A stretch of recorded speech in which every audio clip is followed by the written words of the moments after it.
L'univers est un incommensurable chantier, à jamais inachevé. D'incessantes créations et de disparitions s'y font. Les vivants naissent, mais sont sans cesse reconstruits par renouvellement permanent de leurs cellules.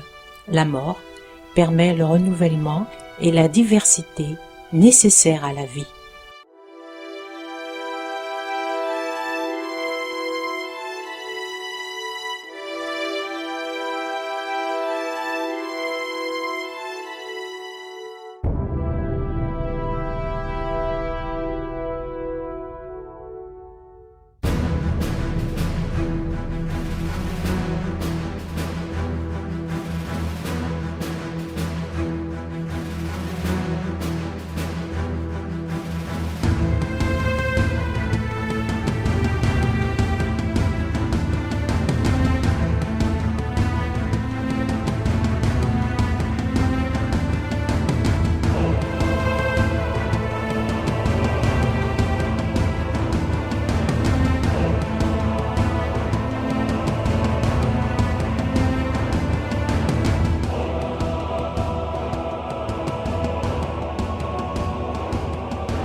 Pour les Amérindiens, chaque vie qu'ils rencontraient était une manifestation sacrée qui méritait le plus grand respect. Ils remerciaient l'esprit des plantes et des animaux sacrifiés qui ont permis qu'on les utilise comme nourriture et vêtements. L'esprit de la nature et l'esprit de l'homme créent de nouveaux aliments de vie.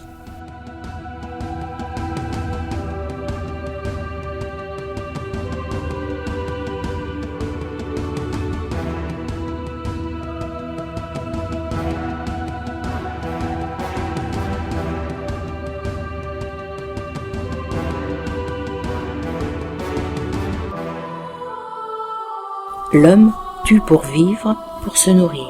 Il perpétue ainsi le caractère sacrificiel de l'univers.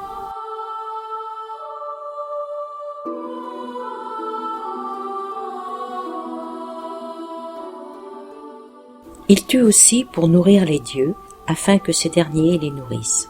Les victimes et offrandes sacrifiées entrent alors dans le sacré imaginaire de l'humain.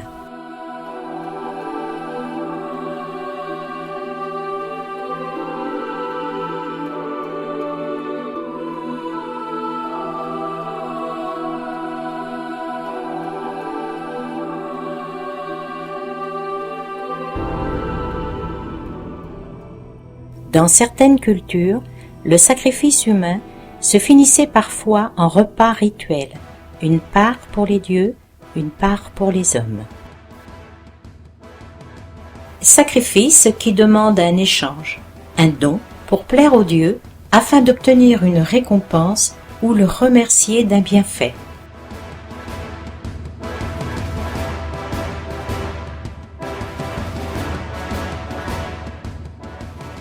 Le sacrifice de la victime, bouc émissaire, porteur des culpabilités de tous, ce sacrifice apaise la violence du groupe. La forme du sacrifice évolue dans le temps de l'histoire. Humain, animal, végétal.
Suivons son histoire dans la Bible en prenant Isaac comme le fils à sacrifier.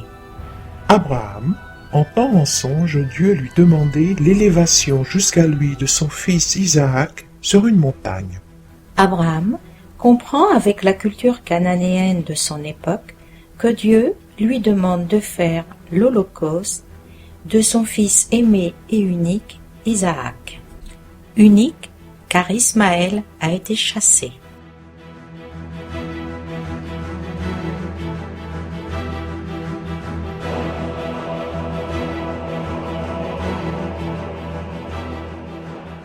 Tôt le matin, il fendit du bois pour le sacrifice, scella son arme et se mit en route vers le lieu. Il emmenait avec lui 2 serviteurs ainsi que son fils Isaac. Abraham et Isaac, tous deux unis, s'acheminent vers le lieu du sacrifice. Isaac demande : « Mon père, nous avons le feu et le bois, mais où est l'agneau du sacrifice ?» Abraham répond : « Mon fils, Dieu y veillera. » Arrivé au lieu, Abraham construit l'autel. Il lie Isaac et le place sur cet autel. Il saisit son couteau pour égorger son fils. Mais du ciel, un messager de Dieu retient son bras. « Tu n'as pas refusé ton fils à Dieu. Il sait que tu le respectes. Ne touche pas à ton fils. » Relevant alors la tête, Abraham voit un bélier. Il le prend et l'offre en sacrifice à la place de son fils.